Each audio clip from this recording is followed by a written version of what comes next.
কেন আপনার ইতিবাচক ভাবনা চাই, কি বলছেন এই স্বামীজি মহারাজ? যেখানে ভালো সেখানে মন্দও আছে। এখন বিচারটি আমাদের সেভাবে করতে হবে। নেতিবাচক ভাবনা ভাবলেই নেতিবাচক হব। ইন্টারনেটে সব খারাপ তা কিন্তু বলা যাবে না, ইন্টারনেটের ভালো দিকও আছে। এখন আমাদের সেখান থেকে ভালোটি গ্রহণ করতে হবে। ছেলে মেয়েদের সকলের মধ্যে আত্মবিশ্বাস জাগিয়ে তুলতে হবে। আমি কাজটি পারবো এই ভাবনা রাখতে হবে। আমি যদি কোনো কাজ শুরুতেই ধরে নিই যে পারবো না, তবে পারবো না। তাই ইতিবাচক ভাবনা জরুরি।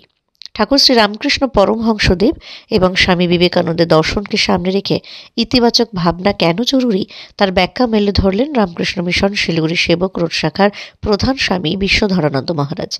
বছর শুরুর মুহূর্তে ইতিবাচক ভাবনা প্রসঙ্গে কি বললেন এই স্বামীজি, চলুন শোনা যাক। আমরা আমাদের যে সংবাদ মাধ্যম রয়েছে সেখানে আমরা আমাদের ক্যাপশনে ট্যাগ মার্কিং এ দিয়েছি ইতিবাচক ভাবনা, অর্থাৎ ভালো জিনিস দেখো, ভালো জিনিস শোনো, পজিটিভিটি দেখো, ভালো দেখলে ভালো হবে, ভালো সৎসঙ্গ হবে। এই ইতিবাচক ভাবনাটা কেন জরুরি আজকের সময়ে দাঁড়িয়ে একটু যদি কিছু বলা যায়।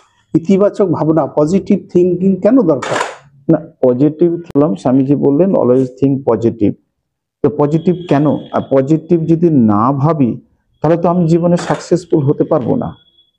এই পজিটিভ ভাবনা ধারাটা নিয়ে আসার জন্য ফর্মুলাও স্বামীজি বলে গেছেন যে নির্দিষ্ট রুটিন করো, সেই রুটিনটাকে ফলো করো এবং কঠোরতা হতে হবে, পাংচুয়াল হতে হবে, সিনসিয়ার হতে হবে।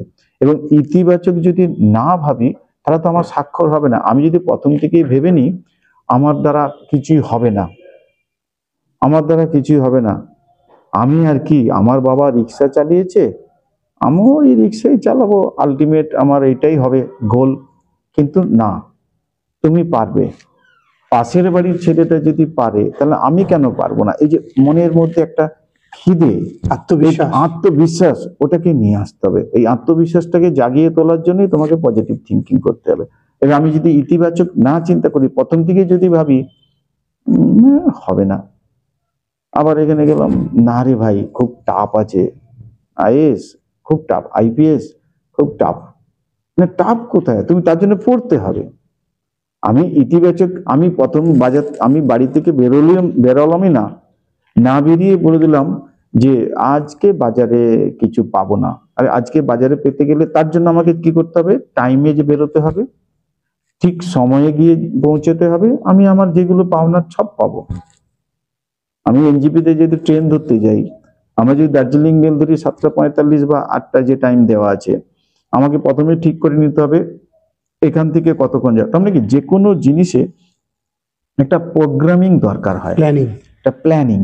ওই প্ল্যানিংটা যদি আপনার ঠিক হয় তো আমাদের হবেই, আমরা জীবনে সাকসেসফুল হতেই পারবো। আর এই প্ল্যানিং সাকসেস মানে আমাকে পৌঁছতে হবেই, এই আত্মবিশ্বাসটা নিয়ে আসতে হবে। এই আত্মবিশ্বাসটা নিয়ে আসাটাই হচ্ছে আমাদের কাছে বড় কঠিন। এই কঠিন এই কারণেই হয়, কেন কি আমাদের গার্জেন যারা থাকে, যারা আমাদেরকে শিক্ষা দেন, ওনারা কি বলে থাকেন যে তোর হবে, ওদেরকে বলতে হবে হবে, ও ফেল করেছে হবে, ছেলেটা হাঁটতে গিয়ে পড়ে যাচ্ছে, আবার মা উঠে বলছে আর একটু যাও, আবার পড়ে আবার হাঁটছে, হবে। ছোটবেলায় সাইকেল চালানো শিখেছি, পা কেটে গেছে, রক্ত বেরোচ্ছে, বাবা কালকে হবে, আবার তারপর দিনকে। এই যে আমি পারবো, এইটা আমাদের নিয়ে আসতে হবে। আমাদের সমাজের এইটাই হয়ে গেছে আমাদের ছেলেদের মধ্যে, যুব সমাজের মধ্যে, ওদের আত্মবিশ্বাসটা আমরা হারিয়ে ফেলেছি। এই যে সোশ্যাল মিডিয়া আজকাল মানে দেখাটা, মানে কিছু দেখা, কিছু শোনা, সেখানে যদি নেগেটিভিটি গুলো দেখে তার এফেক্ট কিভাবে হতে পারে?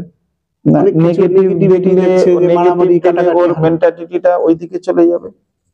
দেখুন, সোশ্যাল মিডিয়ায় ছোটবেলায় আমরা যখন পড়াশোনা করেছি, তখন যখন টেলিভিশন আসে, তখন একটা ওই প্রবন্ধ লিখতে হতো টেলিভিশনের সুবিধা অসুবিধা। আমাদের ঠাকুর শ্রীরামকৃষ্ণদেব একটি ভালো কথা বলেছেন। উনি বললেন যেখানেই ভালো সেখানেই মন্দ, যেখানেই সুখ সেখানেই দুঃখ, যেখানে আলো সেখানেই অন্ধকার। বলছে এই দুটি প্যারালাল থাকবে, সবই তোমার ভালো এরম হবে না, তো সবই তোমার মন্দ এটা হবে না। মানে আরে একটি না থাকলে একটির পরিপূরক। অর্থাৎ আমি কেন নেগেটিভটা দেখবো এটা তোমাকে বলতে হবে। এই যে বিচার, এই বিচারটা রাখতে হবে যে এই যে আমি এটা দেখছি, এতে কি আমার ভালো? আমি একটাকে বলছি এই মানুষ খুন করিস না, এবার যখন আমার প্রফেশনাল হয়ে গেল ডাক্তার, তখন আমাকে কি করতে হবে? ওই মানুষটিকে অপারেশনে গিয়ে, ওটিতে গিয়ে পেট কেটে ওই দিককে ফুটো করে হার্টকে বের করে পেসমেকার বসিয়ে ওপেন হার্ট সার্জারি এইগুলো করছি। তা তখন কি বলবে যে তুমি মানুষটাকে কাটলে কেন? ঠিক তো না, নেগেটিভ বলতে তখনই বোঝাবে যদি তোমার প্রয়োজন হয় তাহলে তুমি দেখো। এই যে বললেন না মানুষ কাটাকাটি, মানুষ কাটাকাটি দুটো হয়, একটা হচ্ছে আক্রোশে, ক্রোধে, রাগান্বিত হয়ে কাউকে করছি, কাউকে মারছি, কাউকে মার্ডার করছি, কাউকে খুন করছি, সেটা একটা। আর একটা হচ্ছে কি আমার পেশা, আমি ডাক্তার, তো সেখানে মানুষটা পা ভেঙে এসেছিল, আমি ওই পাটাকে দেখলাম রাখলে অসুবিধা হবে, বাদ দিয়ে দাও কেটে। এখন তার জন্য তুমি যদি কি কেস করবে, এটা তো নেগেটিভ বলতে পারবো না। এইটা হচ্ছে কি আমি কোন অ্যাঙ্গেল থেকে কি জিনিসটা দেখছি সেটাই।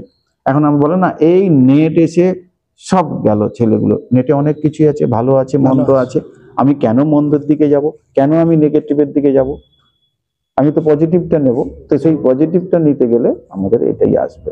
তো সেই জন্য আমি যদি কখনো নেতিবাচক কিছু ভেবে থাকি, তাহলে নেতিবাচক ভেবে থাকলে সেটা আমার নাই হবে, জীবনে আমি নিতে পারবো না। ঠিক আছে, প্রণাম প্রণাম মহারাজ, প্রণাম। ভালো থাকেন।